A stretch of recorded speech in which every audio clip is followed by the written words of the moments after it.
rape na mayugkan sa pinagrekomendar ang korte. After Friday, kang suway na kasong 2 counts ng action lasciviousness sa igumpiyansa. Na ako sa Mercury magwo-work na, start of working.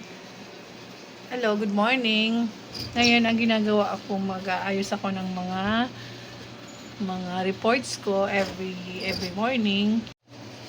Hi, good morning. Welcome to my channel.